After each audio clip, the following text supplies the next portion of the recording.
tō le tu ina nau. Whanau mai le anga sala. Ia a matua le anga sala. Ia whanau mai loa le oti. A la le awa iai nei. Wa le vanga whai le ko inga ngau. O le whai ngā mālo le iai nei. Le ale tu ina nau. Wha malia o la tau manao. Tuli lea tangata whai ngā luenga le mālo. Tuli lea tangata whai ngā luenga le mālo. Tuli lea tangata whai ngā luenga le mālo. Kuli a kuai ma kule epa. Le awhionga le taita isili. Kuli a kuai ma le whaipule. Whaleata numera tolu. Kuli a kuai ma le whaamasino sili o whanua masuafa. Kele ka ngā kakaua. Ngā whai ia ile ngā luenga leia. A le mālo leia i nei.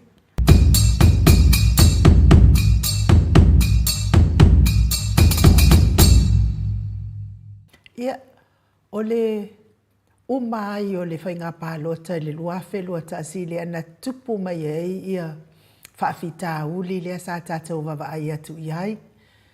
I le tāpena atu lea o le fionga le taisili malana vaenga whaopu whai e whaatautō. Ia, ele i toi pose lilo le mea na tupu.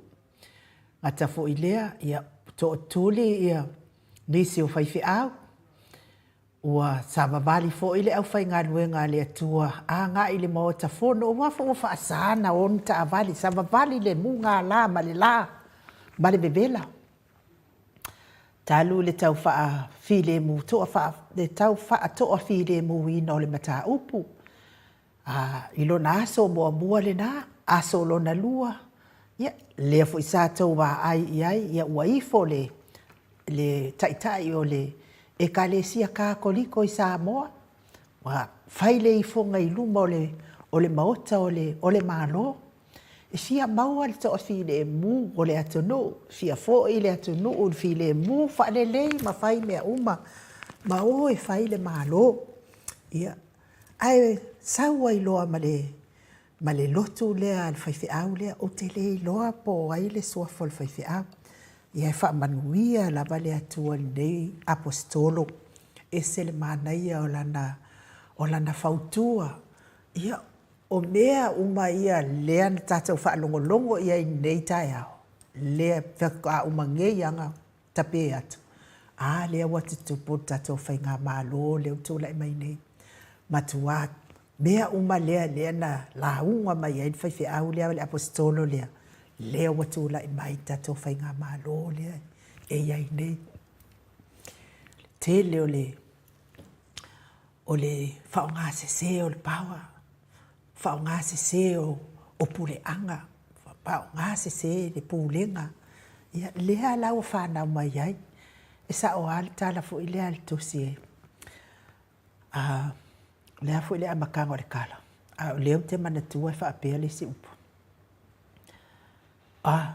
Tō le tu ina nau, le wo mangkua, tō le tu ina nau. Whanau mai le anga sala. Ia matua le anga sala. Ia whanau mai loa le oti. La le awa iai nei. Wa le vanga whai le ko inga ngau. O le whai ngā mālo le iai nei. Le ale tu ina nau. Whaamalia o la tau manao. Tuli lea tangata whai ngā luenga le mālo. Tuli lea tangata whai ngā luenga le mālo. Tuli lea tangata whai ngā luenga le mālo. Kuli a kuai ma kule epa, le awhionga le taita isili. Kuli a kuai ma le whaipule, whaleata numera tolu. Kuli a kuai ma le whaamasino sili o whanua masuafa. Kele ka ngā kakaua. Ngā whai ia ile ngā luenga leia. A le mālo leia i nei. O tu ina naunga. Tu ina naunga le whai mai el tala le tusi. La e whai lama le tu ina nau, tu ina nau, tu ina nau, tu ina nau. Le ha mea le watupu. Au mai le waa mai oi. Sau le waa mai oi Amerika Samoa. O le ingoa mua mua lea nga sau fo le waa. O le ingoa lea le whaipule lea o toi lupe o no semo. Le ingoa mua mua lea na sau le waa whaapea o ia lea na ia. Whaatanga ina le waa na whaia le waa lea e sau mai o. Langa lea sau lunga o penga kwhailan. E le ongi kala ai nguu ke ifo o kou o ile mōli ai nguu. E vai o nguu e poko ai kau kala i le mōli ai. Ia na ele pe o sisi vai ngalale. E ngala o le ngua lava lea na mua lava tau o to e lupe o no semo lea na mai fo le failonga lea o le suafa lea.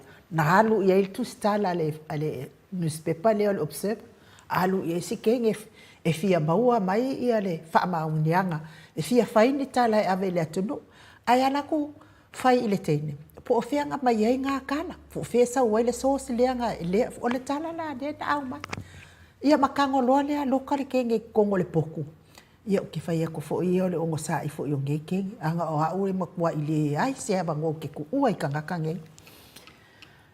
Ia o le tala le nā. O a winga o mea ia. Mo mea pu o le mea o le tu ina nau. Tu ina nau la e whai. La e whai lava le tu ina nau. Ia. Alu tala anga o le kausu e ai po o ai ngā maliu ai le alo le atonu. Halu le tala. Ngā mua mai fo ia suafa ia o le e lua lava suafa na mua mai lava sau ilunga o le suafa le o to e lupe no semo. Ma le suafa le o le faipule le ua maliu. O ia fo ile ngos faipule ka alo o fai. Ia, sorry ia faipule. Ia, o le sofa faipule na. Ma le ven pae nga maka kekele mai lunga o le lunga o penga te whailangi. Ia, te ile wa o mātu le nā. Wa avea la le fesiri so o le afionga tai sili. Ia la auli e sau e whaisana whaamatana ngai le mamalo le atunu o lea na te sila fia ina le tangata na maliu. Walta mai titi le alanga le na maliu tonu i talana lo na whale le pō tonu le ana. Whai ele la tau pāti ina ua tō fia la tau e le whaamatino sili ia sa tiu o la tau le la au e tū e whaide malo. I o va ele, whawhkai a kuin mate, ui kādu whai a kuin, le whai kua koe va ai a kua i a kuin mate tu stan. Ia, o sua whala ia e lua na mua sao. A mai i le whati nongol tu ina nau. Ia ke ia. Ia, wala au atu loa leo o le tatou pokalame ne. Tatou pokalame sa wala au sa mua ofisa o leo. Sa ave iai ia tatou molimau. Sa ave iai ia tatou fo ia molimau leo. Na o leo whaila tau suenga. Ele i leva lava na umana fai suenga ia leo i suafa ia. Ai e mo i fole mea. Wale ala i le pule. Ala le pule. Lea lava e o mai le teimi nei.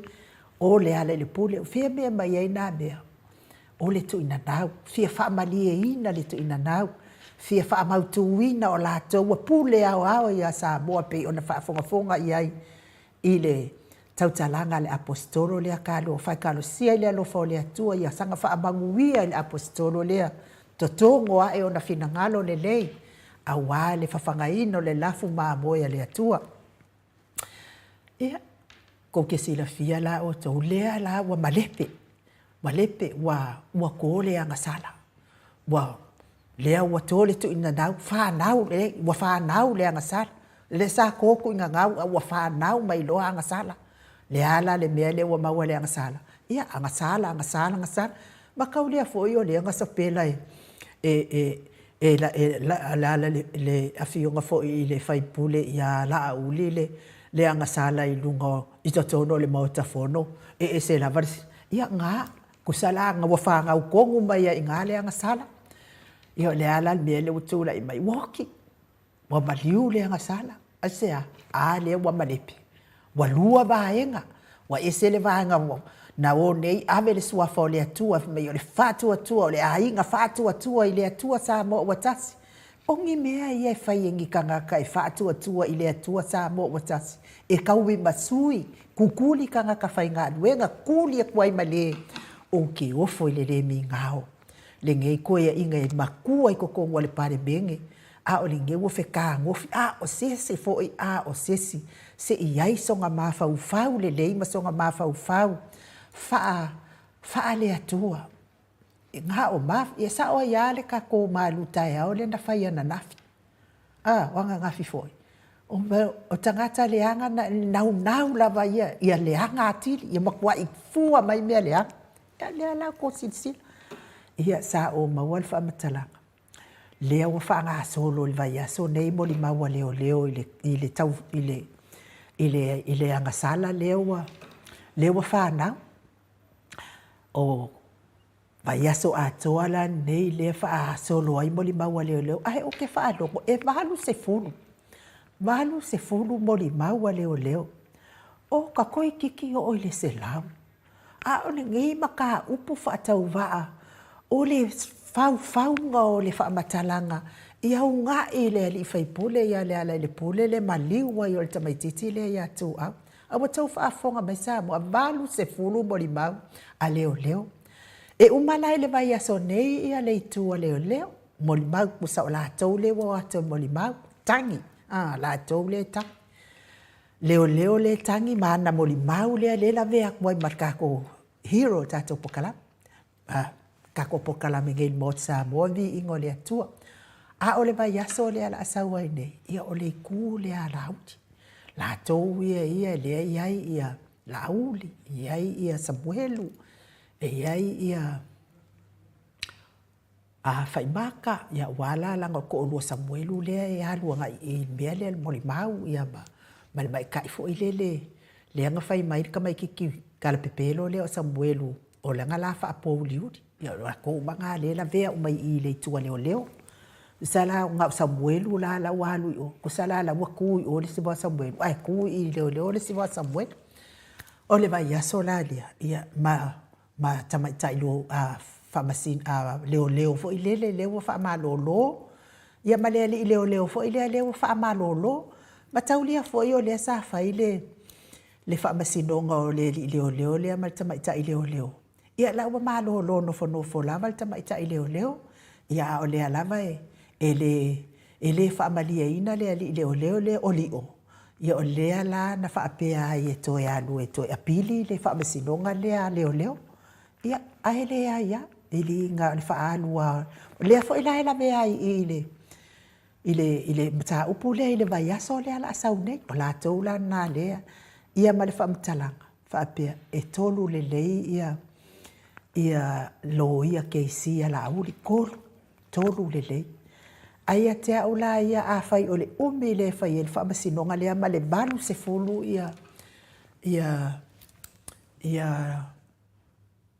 balu se fulu ma le balu se fulu ia mo le bau ale tua leo ai kolu ke si wha akasi ei ma le tamaloa o ia o le lo ia o le sini a lo ia lungo inga e koi kiki au o fo ia ke si pe la e tatongi o mātua le maenga lea le fast e tū mo le whaamasino lea ia e sa o ale tala fo i lele sa tatou whaalongolongo ia i aso ma lea e whaia i aso ne o le mea e sau le vete e to e alu le vete ai me se lava o e lea se tangata fo i lea e le kele ngianga kupe mai e le awa ke ia wakako ma ai a kuai kako nguu ia ma kako malo tatou tu malo kako ainga ke ia wo so mawalunga lava lona tamau ainga fa fu se ia pum ia le mea a maka le mua kwa ila longa nga kau fa kupu so ka mau ainga pe a fa ki fi manga oe ia ale me le ia vanga ke ia pum le halu lunga o le te leo le tamau ainga o tangata nei ale ala le me le wa ia ia a fa yes fulu milionga le kongir keisi kasi pe a fuala ia ile vai aso a toa le ai tu sala e lua vai aso wala nga le walu le ia mori maua le e valus fulu ia ona so o mai ai lua le malato le vai aso no vinga e lua vai aso no vinga pe kai fia milionga le ai kolu keisi male lo ia sinia wako whaafofonga mai la oto. Ia e sa o alikan. O le mea e sau le veke, e koe alu le veke. O lea sa o mai ngeye. Vaku kupe ngai ka ngaka ka alu o whai ngai mea. Ki nganga o la pengi fiki ma lele la tau si o mea la le si o manga o tangata lango le fast. Ma si o manga o tangata lango le HRPP. E whai mua lava lo si o manga. Whaku ama whai ai lea ona e alo whātu i. e le ai lava se tangata le HRPP ka ke wa ai e wha le tonu. Me se lava whafo i nei, makua i le lei unga tangata lango le HRPP. Ia wālanga o le kula fongo ngā pe a whai fo i ke anu lunga le whaanele.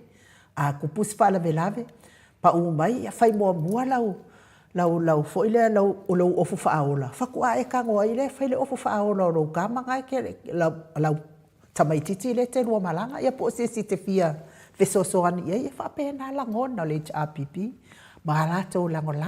Whai mea le lei e vi i aile atua, ia o kalakunga o le whaamasingonga. Lea la maali e aile, le porkalame sa tātou whaalongolongo ai fo i sa awhiawhinga o nei apostolo sa tātou whaalongolongo ai. Ia o lea mo tutupu uma mea ia sa talanua mai ai le apostolo, le ai ma se mea ese, le ai ma se le whaamalosia, ia ka ko wā ai ia la uri pe a ku mai runga o le fono, e kusi whaapea le lima mamaka, makusi mai le lima kusi, runga le lima kusi, wā ngeila. Ia le wā ku keisi e koro, ma le lo ia si ingia e kasi. Ai sea ke le he whaale e tonu. Te le lava le whaale e tonu, o ko whaafafonga mai la o tau Samoa. O le makua ke le lava o le whaafika uli le na whawhau e nei tangata. A o ni ngei lava ka mai mea la i kiki o le mangao inga ia ave ese le ala i le pule. Mai i le nanofoa ma le tofinga maamaku le ala i le pule e whaafali pui oka. Ka whee makua le anga whau anga whai ngei. Makua le anga le whaamalia inga o le fia pule la tau matulanga whaapena. Ia, tala atu na o le whaamasinonga le ai. E whanga solo nei, le aso tae au la, o le aso muli na o le tū lea, leo ma moli maua leo. Awa e le o tātou la tang, e le o le ala le pule fo i la tang, o le ala le pule la vea le moli mau. A o leo, o le watangi whaasanga i ala tau, ona o le tua inga se seo ngā luenga whaia leo. Ia o le, vai aso a toa la lea, ia o la tau le la o mai e tali. Ia tātou tatalo mo nei whaamasinonga. Ia maua se whaamasinonga tonu mai le atua e ala ia lii matamaitai whaamasino. E le se mea whai ngofie fo ia le whaamasino o se mea whai ngatātele. Ai a whai lava i le alofa ma le whaamaoni e tusa ai ma le tautonga e whaia ma le whaamaoni mea uma. Ia, ka kumawai leo se tala fia. Ia ma whaasau i nai fōi, ma whaamama i nai fōi le suafa o le wa le sala. A o lea wan se manu e pa u i hei lunga le sala. Ia ona o le te le o le nei tau pule pulenga sa whai. Ia o le tala atu le nā.